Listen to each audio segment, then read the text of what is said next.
Hello, everyone. Welcome to today's session. If you could just type in if you can hear me and if you can see my screen okay, that would be fantastic so I can know that we're all set up and ready to. Thanks, Richard. Let's jump into current market conditions. We're seeing some acceleration of this sell-off. We've got really the momentum indicator had bottomed out at a top. It had kind of come down here a couple days ago and rallied back up, and now it's starting to work its way back down again. At least as of today. This update's after the market is closed, so we'll see that. We definitely were in that downtrend now. Now, as far as the lower end of this trend, let's talk about this a little bit more because we've got, there's no question that we're approaching an area, a level of bounce. We saw that here. Now what we're getting on this low, now we're getting a new low in price, and this is not the indicator is not making a new low, which is called divergence. And that could also be an area where we start to get some momentum coming back into the buy side. We've just seen, pretty nasty bearishness from here to here. When one of the features of utilizing TradersPro is to simply be able to recognize when you're looking at the buy-sell ratio and say, do I want to be aggressively in stocks? Do I want to be in stocks at all? Do I want to be looking for opportunities?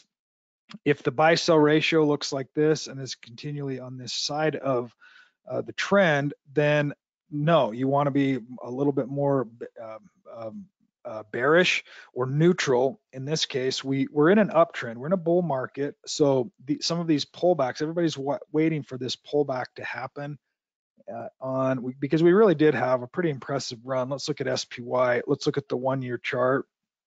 And you can see, really this last year, this really was the low in October of last year. We had this big run up. Now we're retracing back again. Here's our momentum location. And this area, this 416 area on SPY really looks like it is where the market wants to get to. At this point, we're going to see, some pretty significant support where the market has been at in the past, and we broke out of that. We've retraced that entire move now, and we're also seeing, some potential capitulation, meaning everybody just starting to bail out and be done with it. That's also an area where we start to see market bottoms. We also start to see market bottoms when we see the buy-sell ratio, this negative, this bearish, when we start to see less than 0.1, when we see 0.9, 0.7, 0.5, these are pretty nasty downtrends. If you look at just the S&P 100, we've got 4 stocks in uptrends, 86 stocks in downtrends, and some in that hold range, which is just stuck right in the middle. So that's not sustainable either to the downside. So we'll see. We really, I don't know. It's hard to tell, obviously, what the market is going to do, but we certainly have been talking about the bearishness of the market for the last few months, and continually looking for locations to be buying into. And the reason why is because we're still in an uptrend. We're still in a bull market uptrend. We're just counter trending that now. We're retracing some of that. If this does not hold at these areas on S&P 500, then and we continue to slide and counter trend up and start to reverse, then something bigger could be at play here. And going into this next year, interest rates are the biggest factor. In fact, let's spend a couple of minutes just looking at some of those. When we're looking at market ETFs and we're looking at TLT, even bonds today, good grief, bonds are down 2%. So stocks are down 2%, bonds are down 2%. This really is just starting to escalate to the downside. This is the exact area where the capitulation starts to happen. Everyone's throwing in the towel, and we get a bounce right here. At least a recovery type bounce, a relief rally, often as they're called as well. So bonds just nasty right there. And we've been watching this ETF. Let's see if it's still here. I need to add it to a watch list. It was the interest rate ETF. I'll find it, but we'll come we'll come back to that, because that's really what is controlling the market right here is bonds and interest rates, and then maybe a little bit of a lesser degree oil.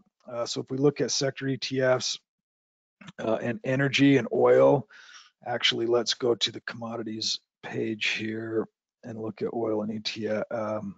The oil fund. It's been moving back a little bit this last few days, but still in that uptrend and pulling back. But it's elevated. It's certainly higher than where it was. So you know, if you've been filling up your gas tank, and you know, you look at that 470 range, that starts to add up. And so consumers are getting hit.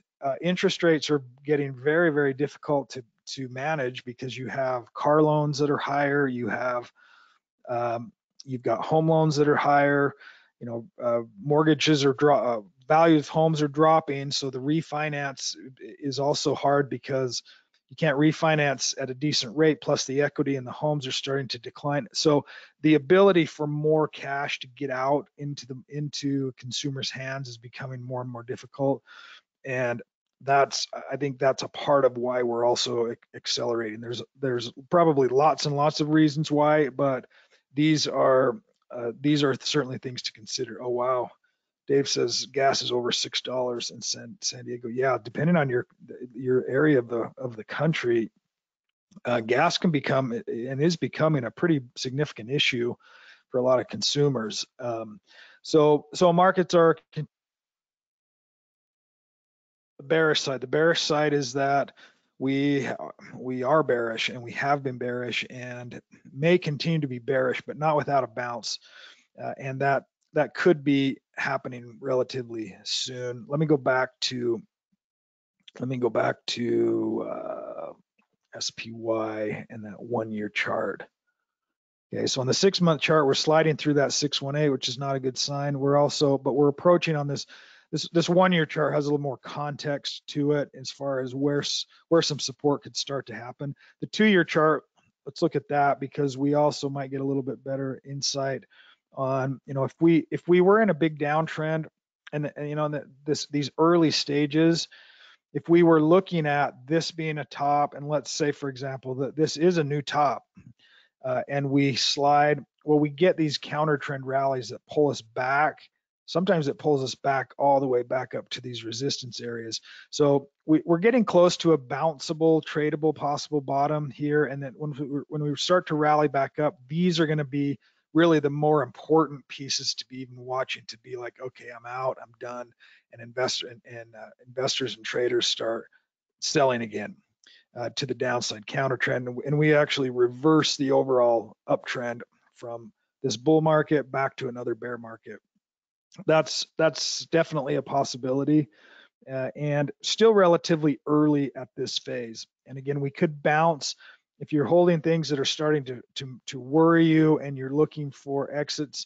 Again, these are areas where, number one, we shouldn't have a very, starting to pull back into these levels, and markets are at tops. The position size, remember, those are the two things we manage, is our position size, the number of shares we're buying, and our stop loss location. So as we have losers coming in, and depending on your strategy and methodology, then you may be exiting some of these quicker or longer, versus just holding them and saying, oh crap, I didn't sell it when I got a sell signal, and now it's down even lower. I might as well just hold it, wait for a bounce, right? Those are scenarios that oftentimes we run into, because we have busy lives, and we're maybe not checking up on things as quickly as we should be, or we have stocks that we just get frustrated with.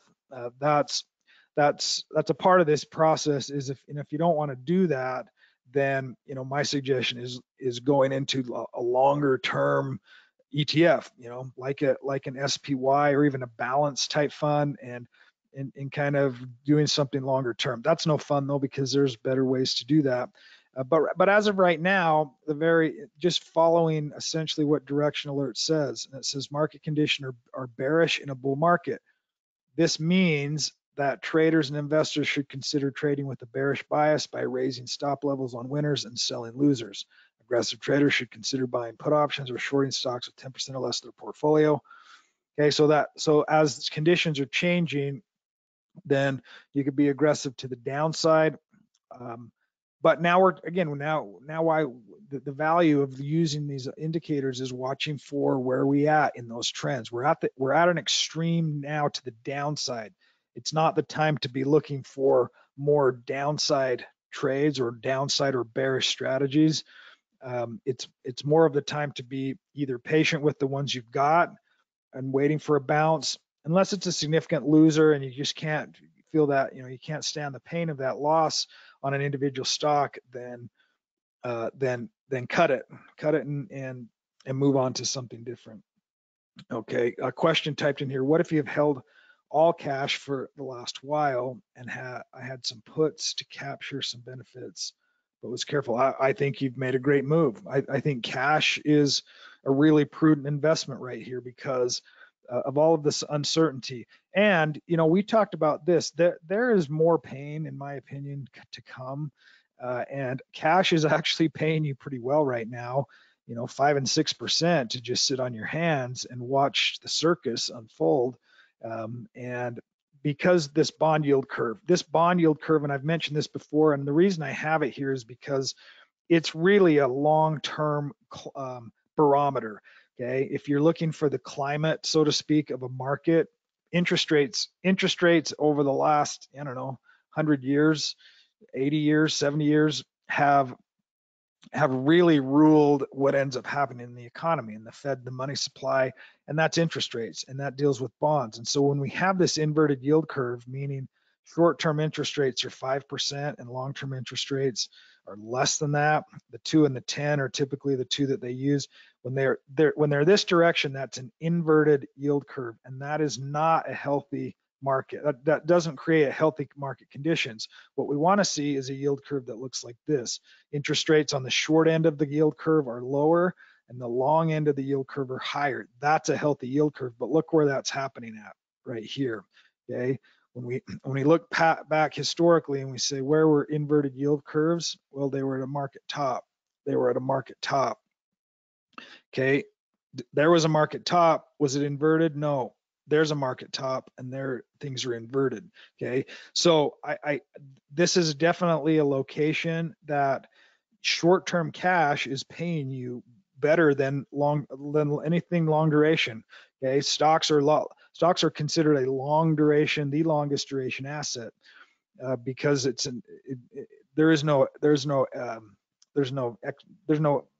deadline. Okay, there's no coupon date, there's no 30-year cutoff, there's no 10-year expiration. They're infinite, and so they are the longest duration asset, and so they're paying you way less than even cash right now.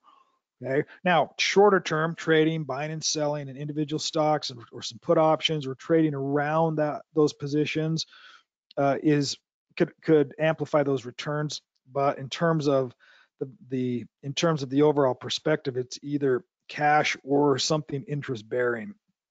Okay, now you have to be careful with bonds right here a little bit, because yes, a bond fund, if you're in a bond fund, the value of that bond fund is dropping because the value of the bonds are dropping, but the interest rates are rising. So in theory, you have to wait till expiration of the bond or the maturity date of the bond to actually recoup the interest plus the principal amount.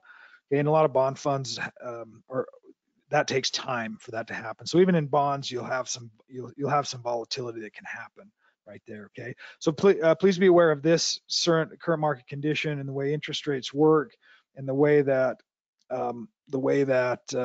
essentially the stock market will follow the liquidity, and liquidity is just drying up right here, and that's spilling over into consumer.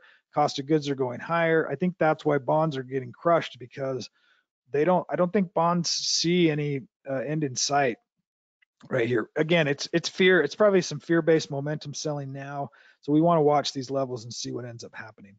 One of the other interesting things is the new buy list. Usually we get a bunch of them in here, but there's not hardly anything in there right now. There's a handful of stocks that have moved higher. The muscle stocks group, there's going to be a list in there, and there's going to be some stocks that are moving higher. But they've had some pretty decent retracements, moving up, moving back, you're now getting, now you're kind of, this was a new buy from yesterday, MLTX, IMVT, you can see big move up, big move down, just lots of volatility.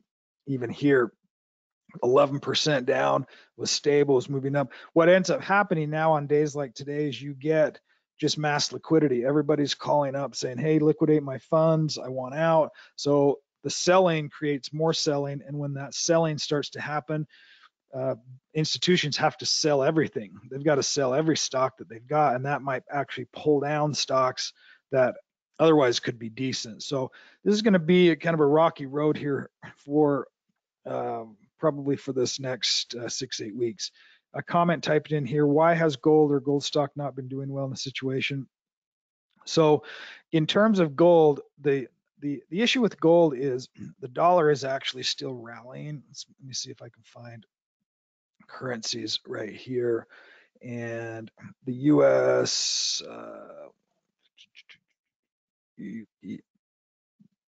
so this is a bullish dollar. Okay, so the US dollar is rallying significantly, again, for whatever reason, who knows, but it's rallying, and gold will typically do opposite of what the dollar is doing. Okay, so if we go from gold, or if we look at the dollar, and then if we look at let me go back to commodities right here and look at GLD. You can see gold is getting crushed because that dollar has been rising as well. But gold is actually getting very, very close to a location that could start to see some buying. In fact, if we go out and look at, I also like to use TradingView just for sometimes a little bit different analysis. And one of the things on gold, if we look at a weekly time frame, okay, this weekly time frame is now running into a 50-day moving average, or a 50 period. This is a 50-week moving average, and that's this line. You can see it bounced here, and now it had this uptrend, and now it had this big deep retracement, and it's inside what I call a buy zone, which is a 50% 618 retracement. You've got this high and this low. So I think gold, if you're interested in looking at gold, I think gold's going to start to look really attractive right here. I don't think that it's been a fear-based trade quite yet because the dollar's been rallying, but watch this one closely. Watch gold and see if we start to get a bounce right around these areas. This is a really long-term bullish chart, uptrend, retracement, even this entire retracement, and this one here, potential higher high. If gold breaks out of this range, it could really rocket right here. So that's definitely an area to be watching right here on gold, to see if we get some support starting to happen really any time. It's at an area where it certainly could start to find some support, and should, if the market really gets spooked, which according to gold, this is not being spooked as of yet. But that would just be my analysis on that. Dollar's rising, gold is dropping, and that's not going to last forever. I think money will start to move back into gold once things stabilize just a little bit. Let's look at some ETFs and see what's moving. If there's anything, most of these are ultra short. Let's see in this new buy. Natural gas, really nothing there. The long term, you've got ultra short natural gas. That's the same one, similar to it. Oh, this was it, PFIX. This was the one I was looking for earlier. I knew I'd find it. So this is interest rates. Okay, we looked at bonds. As bonds were dropping, look what interest rates are doing today. That's just it's bizarre. It's insane, honestly. So I think you're getting close to a capitulation in interest rates and bonds right here. We'll see within the next couple of days. This is unsustainable. Okay, this just never doesn't happen forever. Goes up sharp, comes right back. Okay, so I think we're getting very, very close to a massive rally in bonds. Maybe not long term, but certainly short term. And those are going to be really the big points to be aware of. What are bonds doing? Obviously, that means what are interest rates doing? What are equities doing? We know that equities, stocks are just, they're getting pummeled, but it really is not too bad yet. We've just had a big run up, and now even this move here, if we were just to take that move and we were to retrace, oops, I do that sometimes, start clicking stuff. If we were to take just this most recent trend and connect the bottom here, right there, that's the one. You can see we're right at 50%. That is a normal retracement. Okay, so from here to here and to move back halfway, okay, this is halfway. That's pretty normal, and it's got to hold right here. Otherwise, things are going to really start to get broken, and we'll see. We'll see if that's the case. We'll see if we're still in a bull market or if ultimately this is going to start to collapse. But we need some catalyst to come back into the market. When this starts happening, fear starts to unfold. There's typically other things happening under the surface with the big institutions, and so banking and interest rates, hedge funds, some of the shenanigans that are out there may start to show up. And I haven't watched much news in the last few days to see if there's any talking points of fear, systemic type fear. We shall see. But watch for a bounce. If any kind of a rally or a bounce creates an opportunity for lightening up on positions or moving or making some kind of rebalance, it makes sense to be able to do that. Understand where your risk tolerance is, understand where your education level is, so that you're not making risky decisions or risky investments to say, I'm just going to put something in here and I'm going to hope it works. That's always a bad idea. Let's talk a couple, let's see, what else did I want to go through today in terms of, we've talked a lot about portfolio management and portfolio allocation towards that. In fact, the portfolio, my Muscle 10 portfolio is starting to get beat up here just a little bit. I've got a new sell in there today, but not too bad. I think I was up, I think this is down 3 or 4% is all in the last 2 or 3 weeks. So, about what markets do. One of the other things to be watching and go through is this portfolio, and we'll talk about this more and more, is this is a portfolio of the new buys daily. I'll go in and add those to a portfolio, and I've started it just recently to just track it and see. And really, it actually has done decent. The account's down 2%. Starting it. I actually started it on September 1st, and so it's adding stocks. And it's one of the tests that I want to see is how many stocks end up in a portfolio over time with adding and selling, adding a new one every day, and then letting it continue to run. The ones that are going to continue to work are going to continue to work. The ones that aren't are going to get stopped out, and we exit those. So the trading history on this, there's some losses in there, but I'm still exiting those losses quickly. And so I want to see what this kind of methodology is doing inside of this strategy. I've done it in the past with success. In uptrends, it works amazing. In downtrends, it's actually working pretty well also for some volatility, to be able to continue to add into potential new winners as the market is moving lower, and then some of those are going to roll out, and you're going to have new stocks that are rolling in as the market conditions are changing. So, and the other thing is the positions are small. So if you're looking to keep your risk low, for example, these are, let's see the allocation right there. If you can see it, it's about it's the third one from the bottom. It says 2%, 2.05%. This one is 1.85. This one is 2%. So I'm using 2% allocation in each of the stocks, in each of the new buy stocks. Okay. So, and I'm using stop losses as well. So the stop out is about 1/4 to 1/2 of 1% of the entire portfolio. Okay. So if this entire portfolio were to stop out, that's 1, 2, 3, 4, 5, 6, 7%. 7%. If every single one of these stopped out, set down 7%. Okay, that's The chances of that happening are really small, but that's a possibility of happening. So one of the other ways to deal with volatility is to diversify. You can diversify among individual stocks, or you can diversify, as we've talked about, by sitting a certain amount in cash. You can see how much cash is available in this portfolio. It's still 70, almost 75% cash, 70% cash roughly.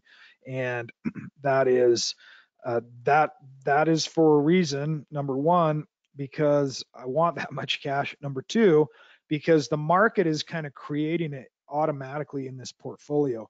As we're adding in new stocks, some are going to work and some are not. And the ones that are not, obviously, are going to move back into cash. So it's a systematic portfolio building methodology. And what you just simply do is you take the muscle stock of that day, MLTX, and you buy it at that day. You buy it the following day, the open of the following day, and you continue just to track that. If it goes from buy, continues to move higher, or moves back down, because you think about it right now, for whatever reason, this stock is not going down today like everything else. So there may be an opportunity in this stock, but I never know, right? I'm not going to be able to know every single stock that might have an opportunity, but in looking for the scan and going through the new buys and looking for the top stock in that group and adding it and then watching some of those, we're going to get some big winners. We're going to get some losers. The losers, remember, we're cutting our losers quickly. We always cut the losers at either a sell signal or a stop loss. So some of the losses are going to be, 6, 8, 10%, maybe 15%. This was 18%. But some of these winners, when the market really turns and some of these take off, we're going to get some big winners out of these. I've had some big winners in this other portfolio that have been up, 200 or 300% over the course of 3 or 4 months, because they just never get a sell signal. For example, like this one here, this is an oil stock, but we're going to get a handful of, or it's a coal stock. It's moving higher to retrace the last couple of days, but it's been doing well as the market has been retracing, and it gave a new buy signal right here. It gave a new buy signal right there. And so you go in and you buy it on that next day. And again, a small amount. So this would have been, maybe $2,000 of a $100,000 portfolio. If you have $10,000, it's going to be $200. So one, 10 shares, 20 shares, something like that. And that's okay, right? It's okay to be able to just continue to learn, continue to add into equity portfolios, but do it in a way that is systematic and do it in a way that allows you to not have to feel like, oh, I've got to pick every stock right. I've got to pick the right ones. Now, and I've talked about this methodology before.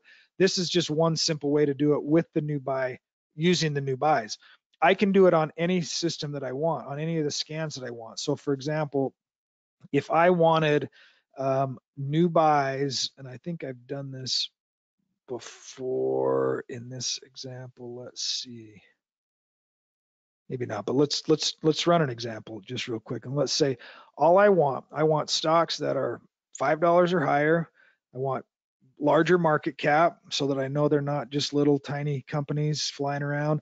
I want some decent volume, so 100,000 minimum, and I want a dividend payment. Okay, I want any stock, but it has to pay at least a 5% dividend, and I want some earnings. Positive PE ratio of at least 1, and I want the signal to have changed from a hold to a buy, and I want anything that's above 90, any rank that's above 90. Okay, let's sort that out. There's none right there. Okay, so I got to go back.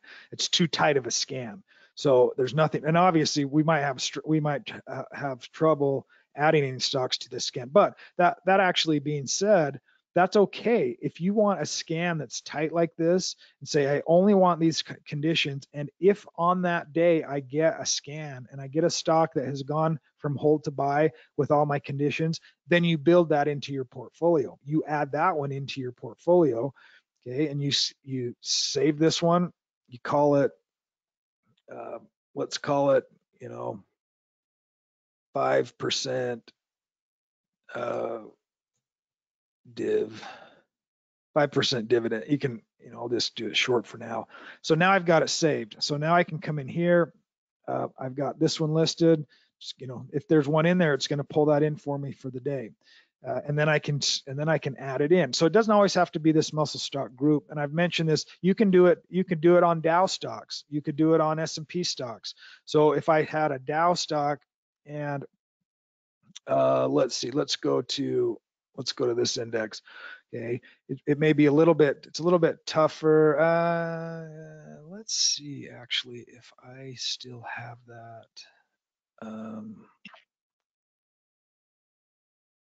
I don't think I do.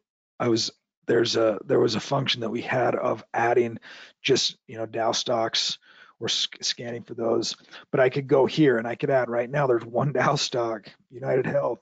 It's the only stock in an uptrend. If I wanted to own one stock in an uptrend and it was a Dow stock, then if it went from a hold to a buy, I would add it right here. Now, if I'm watching and I'm seeing Dow stocks that come in, where did I go? And maybe I get a second stock that's in there and it moves from hold back to buy. I could add it in. Okay, so it doesn't necessarily matter. It's just the methodology. In this case, for this portfolio, it's the new buy daily list, and it is simply the muscle stock, new buy, first stock on the list. I'm adding it in, and so far, in a pretty nasty market, to be down 2% is, I'm good with that, because you're going to get volatility no matter what strategy you utilize. But that's what we want to do, is we want to really mitigate our volatility. We want to mitigate any real implosions. We don't want to put 50 grand into one stock and have it blow up on us, right? The flip side of this is you do mute your upside return slightly because of the diversification. Let's say I have 2% of a stock and I own $2,000 of this stock and it goes to $4,000. It doubles. It's 100% return on that gain. Well, what does that mean for my portfolio?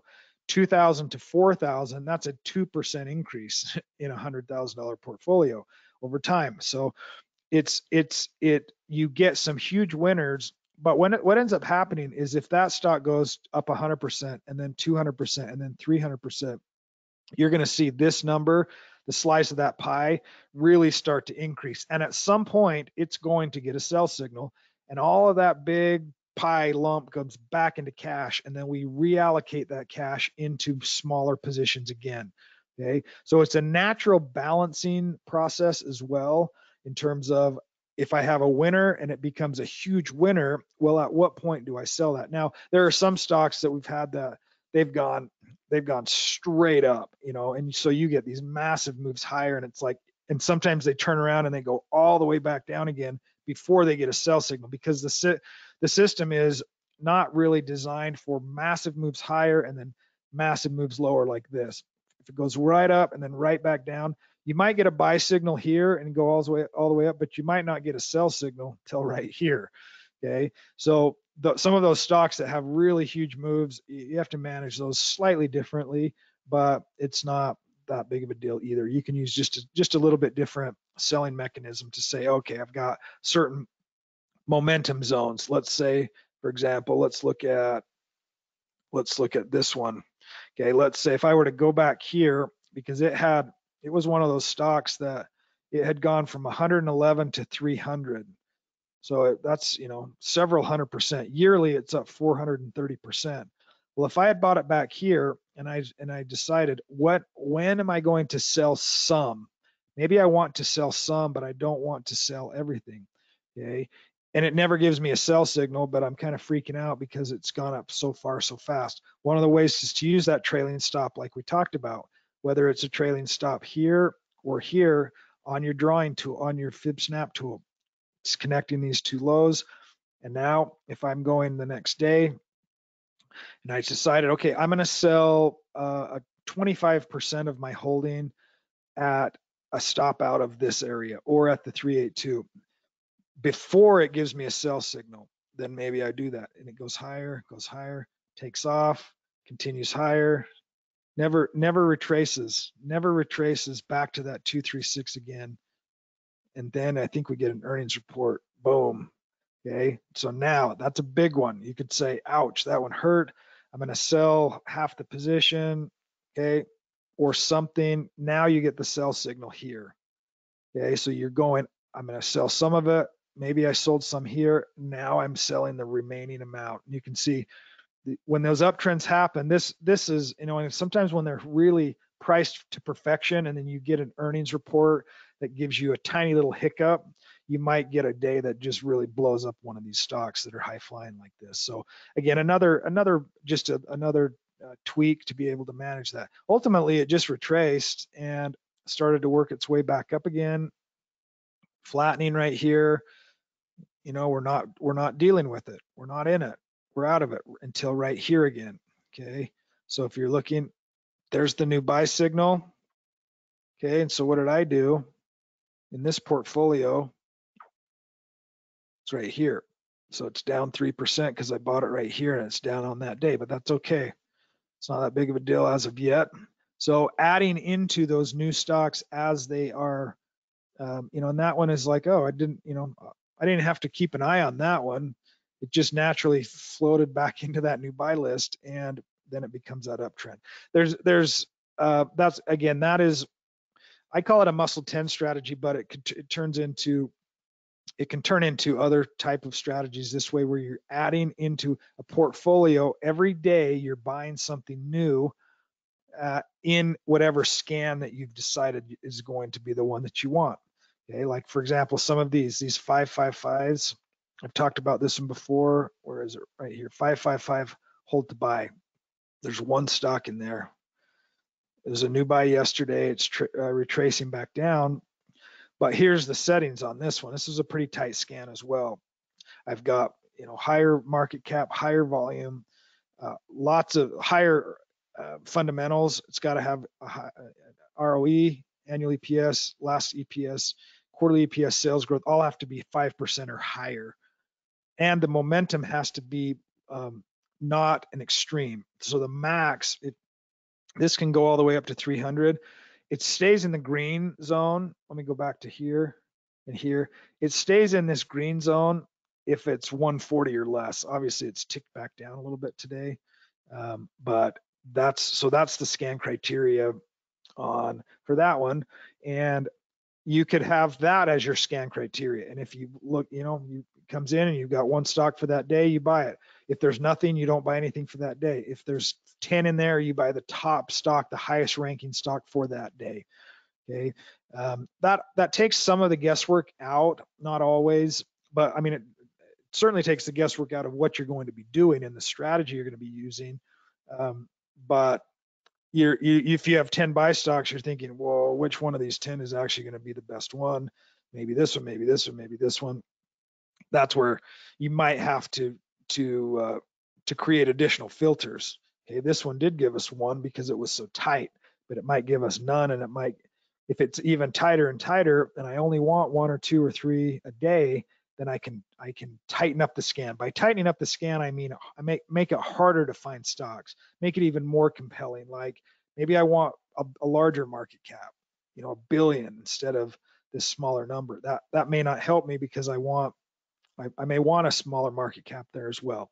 Anyway, I digress, but I hope you get my drift as far as that. So market conditions, as far as the portfolio building and rebalancing, that's essentially an automated portfolio building and management strategy, because you know exactly what you're going to be doing. Okay, we're buying a new buy stock with a certain amount, and we're selling anything that has a sell signal. Okay, this one, it's got a sell signal, but it's as of yesterday. So I would go into this morning. You can also add discretion, and this is a discretion point that I like to watch, is that 236, because it's in a momentum zone. And if it closes higher, it's up today. If it closes higher than that, I might just continue to hold on to it. So because it was close to that, you can add some discretion in there to say, I know that we're close to a bounce. I know that there's support right here. My stop loss on this is deeper than this. What did I have my stop loss at? Let's go look at that real quick. I just forgot what we were looking at. Oh yeah, SVRA back here. Stop loss is at 320. Okay, so I've got a stop that's clear down here, or I can sell at the sell signal, whichever I prefer. This is like we're nasty sell off market conditions, but because of this day right here where it's bouncing and finding some support, it may continue to hold, because I've seen that time and time again. It bounces, it broke it, but it's bouncing today. It still may be okay, and it's in this medical sector, which is continuing to perform well. Remember, United Health, that was the only Dow stock. Same thing. It's a medical stock, different sector, but something to consider. I'm going to end on that note. So just to summarize, the portfolio management strategy utilizing new buys, and then that's buying the new buy for the day on the following morning. So this database is going to update tonight after the market closes. When you get your email for the night and it gives you your list, or if you log into the site, then whatever this is, if it's a buyout stock, we've seen those where it's a buyout and the chart is just, it's just flat, it's got just little lines across the top like that. Don't buy that. Go to the next one, because that one's a buyout candidate and this ticker symbol hasn't adjusted over to the new company that purchased that company. And so the stock doesn't ever move, because the company that bought it out said, we're going to buy your company for $6 a share. Okay. Well, it's never going to move past $6 a share, because the market knows it's a buyout. It's going to be bought for $6 a share, even though it may continue to show as a trade. So if you see a stock that looks like that and it looks a little funky, and you're like, man, why isn't the price moving?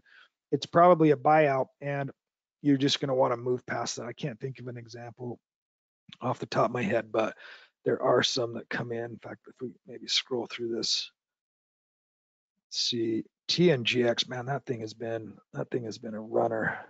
Keep an eye on that one also. PETQ also a nice move yesterday and kind of a muted move today. Medical products. Okay, medical products are coming to life again.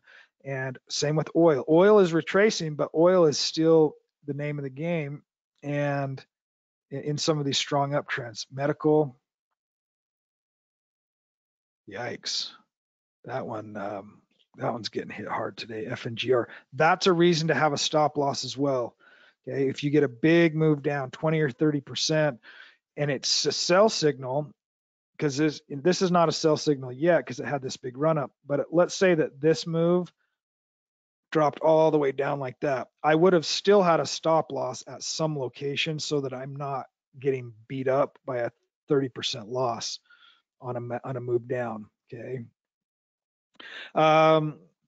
Awesome. Crazy day out there. Be safe, and appreciate all your time and effort, and we'll see you next time. Thanks a lot. Bye now.